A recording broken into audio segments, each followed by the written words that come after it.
అందరికీ క్రోధినామ సంవత్సర శుభాభినందనలు. ఈనాడు ఈ సంవత్సరం మీనరాశి వారికి ఫలితాలు ఎలా ఉంటాయో చూసుకుందాం.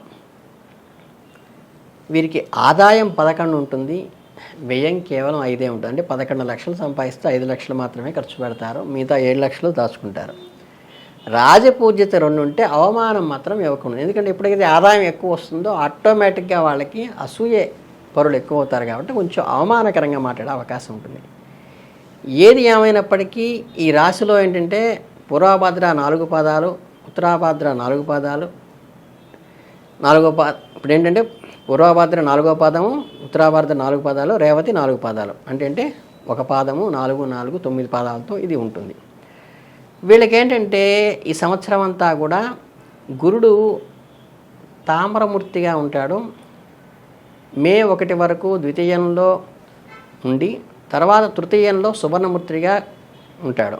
శని సంవత్సరం అంతా కూడా వ్యయంలో 12వ స్థానంలో ఉంటాడు, రజతమూర్తిగా ఉంటాడు.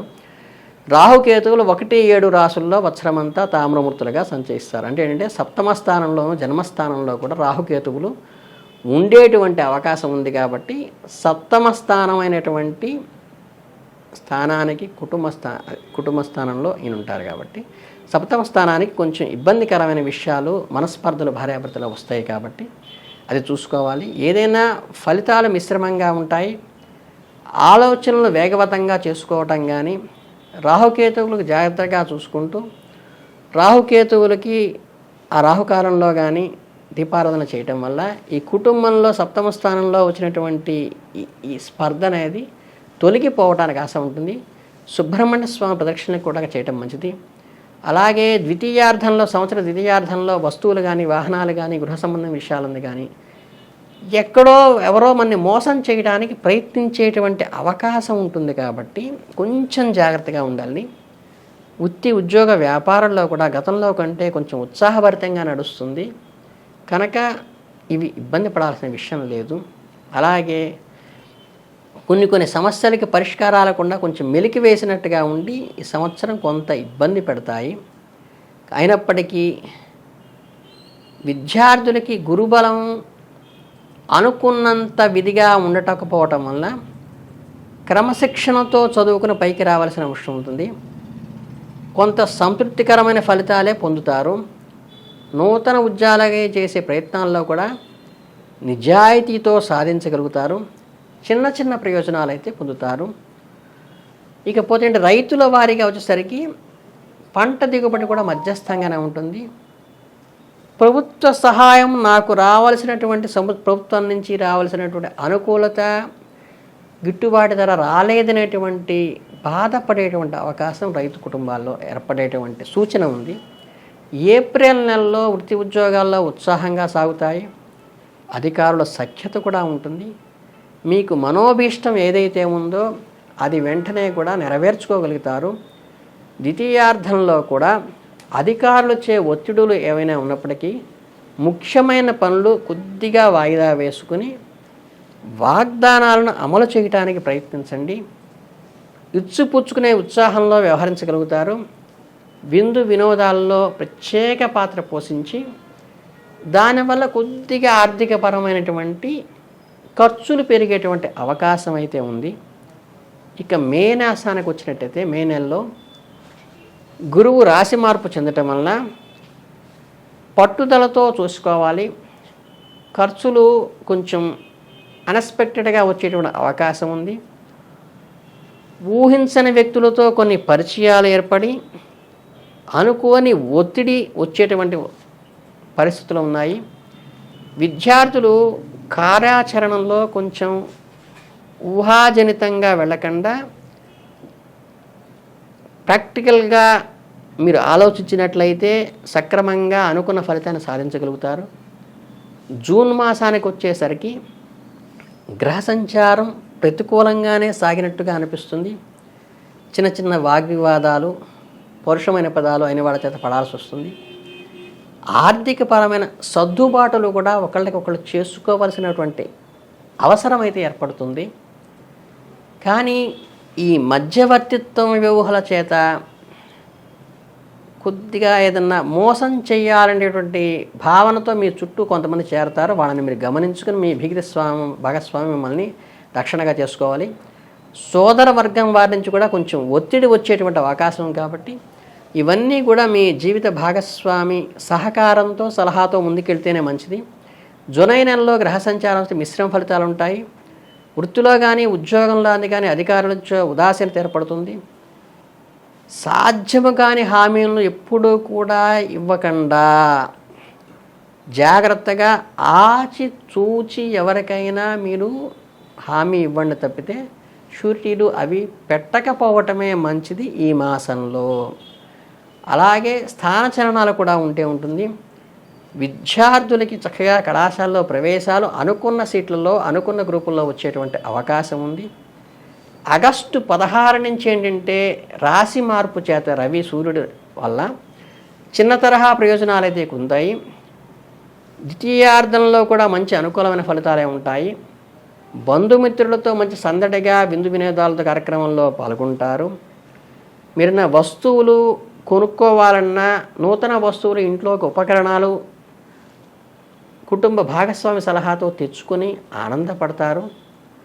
అట్లాగే యంత్రాదులతో వాహనాలతో కొంచెం జాగ్రత్తగా ఉండవలసిన అవసరం ఎంతైనా ఉంది. సెప్టెంబర్ మాసానికి వచ్చేసరికి అంటే రవి బుధుడు శుక్రుడు పూర్వార్ధమందు బలవంతులుగా అవటం చేత చక్కగా కడుపు నిండా మృష్టాన్న భోజనం చేస్తూ వినోదంగా విందుతో వ్యవహరిస్తారు. ఆచార వ్యవహారాలు ఇక్కడ దెబ్బతినకుండా జాగ్రత్త పడాల్సిన అవసరం ఉంది. బంధుమిత్రుల సమయానికి చేతికి ధనం అందటం వల్ల చిన్న సరహా ఉపాధి అవకాశాలు ఏర్పడతాయి.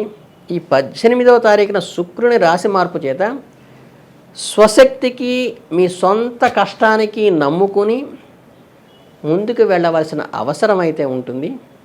అక్టోబర్ మాసంలో వచ్చేసరికి అక్టోబర్ 13న శుక్రుడు భాగ్యరాశిలోకి సంచారం చేస్తాడు. శుక్రుడే భాగ్యకారకుడు. ఆయన భాగ్యరాశిలోకి సంచారం చేయటం వల్ల చిన్న చిన్న ప్రతికూల బంధాలున్న వాటిని అధిగమిస్తారు. శారీరక మానసిక ఇబ్బందులు అధిగమించాల్సిన అవసరం ఉంటుంది. ప్రతి విషయంలోనూ జాగ్రత్తగా ప్రాధాన్యతను వ్యవహరించాలి. ఆరోగ్యంపై ఔషధ సేవలు అవసరమవుతూ ఉంటాయి. వాటి గురించి మీరేం పట్టించుకోబాకండి. మీరు అనుకూలంగా ఆరోగ్యాన్ని కోలుకుంటారు. కుటుంబంలో అన్ని విషయాలు చర్చించకుండా జాగ్రత్తగా పడాలి. చెల్లింపులకు ముందుగా జాగ్రత్తగా ఉండి కట్టాల్సినవన్నీ ముందుగా కట్టేటువంటి ప్రయత్నం చేసుకుని మీరు సంతుష్టిగా ఉండాల్సిన అవసరం ఉంది. ఆర్థిక స్వావలంబన అవసరము. నవంబర్ నెలలో గ్రహ సంచారం సామాన్యంగా ప్రయోజనాలన్నీ ఇస్తాయి. ముఖ్యమైన విషయాల్లో కొంచెం 1-2 సార్లు ఆచితూచి నిర్ణయాలు తీసుకోవటం, వాగ్వివాదాలకు దూరంగా ఉండటము, కుటుంబ వ్యక్తుల తీరు నచ్చకపోయినంత మాత్రాన వ్యతిరేకించకుండా సర్దుకుపోయేటువంటి ఎక్కడ అవసరమో అక్కడ తగ్గాల్సిన బాధ్యత ఉంటుంది. భాగస్వామిక పార్ట్నర్షిప్స్ డీడ్స్లో కూడా కొన్ని సంయమనం పాటించాలి. ఆరోగ్యం కూడా కొంచెం జాగ్రత్తగా చూసుకోవాల్సిన అవసరం ఈ నవంబర్ నెలలో ఉంది. డిసెంబర్ మాసానికి వచ్చేసరికి ఏంటంటే రవి బుధ శుక్ర సంచారం పూర్తిగా అనుకూలంగా వచ్చేస్తుంది. పట్టుదల గనక మీరు చూపగలిగితే అనుకున్న ప్రయోజనాలన్నీ సక్రమంగా జరిగిపోతాయి. సంకల్ప బలంతో ఏ పైనైనా చేయగలుగుతారు. మాసాంతంలో ఖర్చులు పెరుగుతున్నప్పటికీ ప్రభుత్వ అనుమతులు కానీ వ్యక్తిగత అవసరాలు కానీ అన్నీ తిరుగుతాయి. సొంత ఆలోచనలకి మీ మనస్సాక్షికే ప్రాధాన్యత ఇచ్చి ముందుకెళ్ళండి. లేని ఆడంబరాలు ఎవరికి చెప్పాల్సిన అవసరం లేదు.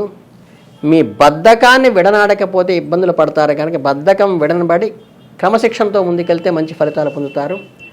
జనవరి నెలలో ఈ మాసమందు కూడా రవి బుధ శనులు ప్రయోజనకరంగా ఇవ్వగలుగుతారు. తక్కువ శ్రమ చూపినప్పటికీ కూడా మంచి ఫలితాలను ఆశించడానికి మంచి అనుకూలమైన సమయం. కుటుంబ వ్యక్తులతో కూడా సహకారం వస్తుంది. బంధువర్గం యొక్క సహకారం వస్తుంది. ఆహార విహారాదులు కొంచెం ఈ హడావిడిలో కాలాతీతమైన అయ్యేటువంటి అవకాశాలు ఉన్నాయి. మీరేదైతే అమ్మాల్సిన కొనాల్సిన వ్యవసాయాల్లో అన్నీ కూడా సక్రమంగా చేసుకుని మీరు క్రయ విక్రయాలు సక్రమంగా చేసుకుంటారు. ఫిబ్రవరి నెలకు వచ్చేసరికి సంవత్సరం ఆఖరికి వచ్చేస్తున్నాము. ప్రతికూల వ్యవస్థలే ఉంటాయి. కొద్దిగా పక్కవారి మీకు అయిన వారితో మోసం పొందేటువంటి అవకాశం ఉంది కాబట్టి జాగ్రత్త పడాలి. అనుభవజ్ఞుల సలహాతో మాత్రమే ముందడుగు వేయండి. తోటి వారిచే ఇచ్చేటువంటి సలహాలను 1-2 సార్లు ఆలోచించి తీసుకుని వారి సలహా మంచివైతే పాటించండి. ఆరోగ్య ఆర్థిక విషయాలందు ముందు జాగ్రత్తగా తీసుకోండి. ఆహారం విషయంలో జాగ్రత్త ఉంటే ఆరోగ్యం సక్రమంగా వస్తుంది. మార్చిలో ఏంటంటే సంవత్సరం ఆఖరణ ఉండే నెలలో పూర్వార్ధంలో గతంలో పన్నెండు ఉత్తరార్ధంలో ప్రయోజనకరంగా పొందుతారు. సందర్భానుసారంగా నిర్ణయాలు తీసుకుని మార్పు చేయవలసిన అవసరం ఉంటుంది. చిన్న చిన్న ప్రయాణాలు రావచ్చు. ఇతరులతో వాదోపవాదాలకు దూరంగా ఉండండి. ఆర్థిక పరంగా ఆరోగ్యపరంగా కూడా ఆచితూచి అడుగు వేయవలసిన సమయం ఆసన్నమైంది.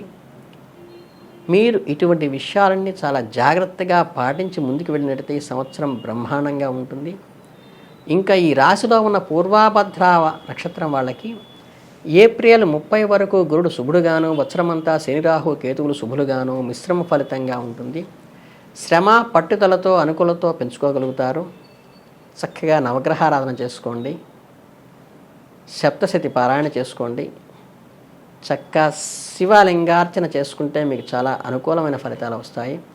అలాగే ఉత్తరాభద్ర నక్షత్రం వల్ల కూడా సంవత్సరం అంతా కూడా గురుడు కొంచెం పాపిగా ఉండటం వల్ల, శని రాహుకేతువులు మీకు శుభులు అవ్వటం వల్ల కీడెంచి మేలెంచటానికి ఇది మంచి జాగ్రత్తగా.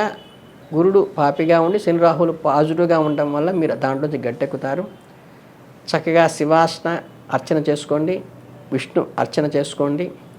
అలాగే రేవతి నక్షత్రం వాళ్ళకి ఆగస్టు 20 నుండి నవంబర్ 27 వరకు గురుడు శుభుడుగాను, శనేమో సంవత్సరం అంతా పాపిగా ఉంటారు. రాహులు సంవత్సరం అంతా శుభుడుగా ఉంటాడు. కేతువు నవంబర్ 10 నుండి పాపిగాను, ఉత్సాహ నిరుత్సాహంతో మిశ్రమంగా ఉంటాయి. కాబట్టి శ్రమ పట్టుదల చూపి వృద్ధి చెందుతారు. కనుక నేను చెప్పినటువంటి ఈ స్తోత్రాలు చేసుకుంటూ చక్కగా శనికి తైలాభిషేకాలు చేస్తూ మంచిగా చేసుకుంటే ఈ నక్షత్రం వాళ్ళు కూడా వృద్ధిలోకి వస్తారు. కనుక ఈ రాశి వాళ్ళందరూ కూడా ఈ మోసపోయేటువంటి అయిన వాళ్ళతో అనే జాగ్రత్తగా కుటుంబ భాగస్వామి నిర్ణయం, అనుభవజ్ఞానుల భాగస్వామి నిర్ణయాలు తీసుకుని ముందుకు వెళ్ళినట్టయితే ఈ మాసం అంతా కూడా చాలా దిగ్విజయంగా ఉండి సంవత్సరం అంతా కూడా ఫలితాల్లో మీకు ముందుకు వెళ్ళేటువంటి అవకాశం చాలా అనుకూలంగా ఉందని చెప్పడానికి చాలా సంతోషిస్తున్నాను. ధన్యవాదాలు.